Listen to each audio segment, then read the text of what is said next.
Hi friends, welcome to రాణం kitchen. ఈరోజు రాణం కిచెన్లో అయితే నేను స్వీట్ ప్రిపేర్ చేశాను. ఫూల్ మక్నా తోటి స్వీట్ చాలా బాగుంటుంది, తప్పకుండా ట్రై చేయండి. ఈ స్వీటు సమ్మర్లో చాలా బాగుంటుంది. ఈ స్వీట్ కోసం ముందుగా స్టవ్ వెలిగించుకొని ఒక గిన్నె పెట్టుకొని దానిలోకి ఒక కప్పు బెల్లం వేసుకొని అలాగే ఒక హాఫ్ కప్ వాటర్ పోసుకోవాలి. వాటర్ పోసుకొని ఈ బెల్లం అంతా కరిగేంత వరకు బాగా ఇలా కదుపుతూ ఉండాలి. ఇలా బెల్లం అంతా బాగా కరిగిపోయి పాకంలాగా అయిన తర్వాత ఇప్పుడు స్టవ్ ఆఫ్ చేసేసుకొని ఈ పాకాన్ని చల్లారనివ్వాలి. ఇప్పుడు స్టవ్ ఆన్ చేసుకొని బాండీ పెట్టుకొని దానిలో ఒక స్పూన్ నెయ్యి వేసుకొని నెయ్యి హీట్ అయిన తర్వాత ఒక హాఫ్ కప్ సేమియా వేసుకోవాలి. అదే కప్పుతో ఒక కప్పు ఫూల్ మక్నాన్ కూడా వేసుకోవాలి. ఈ రెండింటిని కొంచెం మంటను లో ఫ్లేమ్లోకి మార్చుకొని ఇలా దోరగా ఫ్రై చేసుకోవాలి. అంటే కొంచెం క్రిస్పీగా అయ్యేంత వరకు ఫ్రై చేసుకోవాలి. ఇలా ఫ్రై అవుతున్నప్పుడే జీడిపప్పు కిస్మిస్ని కూడా వేసుకొని వీటిని కూడా బాగా మొత్తం నాలుగిటిని ఇట్లా ఫ్రై చేసుకోవాలి. ఇలా మొత్తం అంతా బాగా ఇలా క్రిస్పీగా ఫ్రై అయిపోయిన తర్వాత వేరే ఒక గిన్నెలోకి తీసేసుకోవాలి.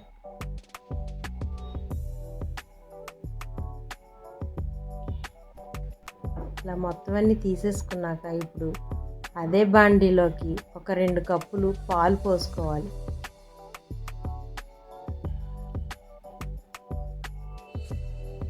ఇలా 2 కప్పులు పాలు పోసుకొని పాలు మరుగుతున్నప్పుడు ఒక గుప్పెడు సగ్గుబియ్యాన్ని ఒక అరగంట ముందే నానబెట్టుకొని వీటిని కూడా వేసేసుకోవాలి. వేసుకొని ఈ సగ్గుబియ్యాన్ని బాగా ఉడకనివ్వాలి పాలల్లో. ఇలా సగ్గుబియ్యం బాగా ఉడుకుతూ ఉన్నప్పుడు ఇప్పుడు మిక్సీ జార్లోకి ఒక 10-15 బాదం పలుకులు, ఒక 10 జీడిపప్పు వేసుకొని 4 ఎలైచీ కూడా వేసుకొని కొంచెం బరకగా ఉండేలాగా గ్రైండ్ చేసుకోవాలి.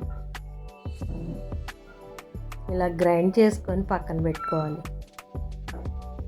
ఇప్పుడు ఈ సగ్గుబియ్యం ఇట్లా బాగా కొంచెం ఉడికిపోయిన తర్వాత మనం ఫ్రై చేసి పెట్టుకున్న ఈ ఫూల్ మక్నా సేమియాని మొత్తం అన్నిటిని వేసేసుకోవాలి.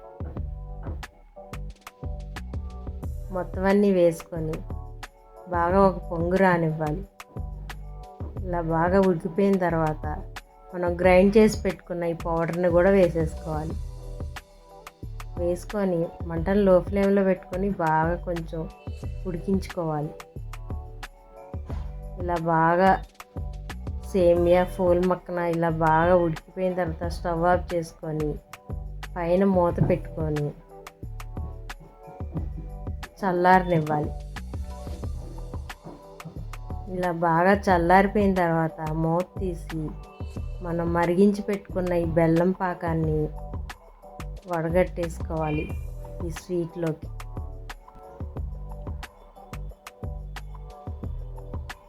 ఇట్లా వడగట్టుకొని మళ్ళీ మొత్తం అంతా ఒకసారి కలుపుకోవాలి.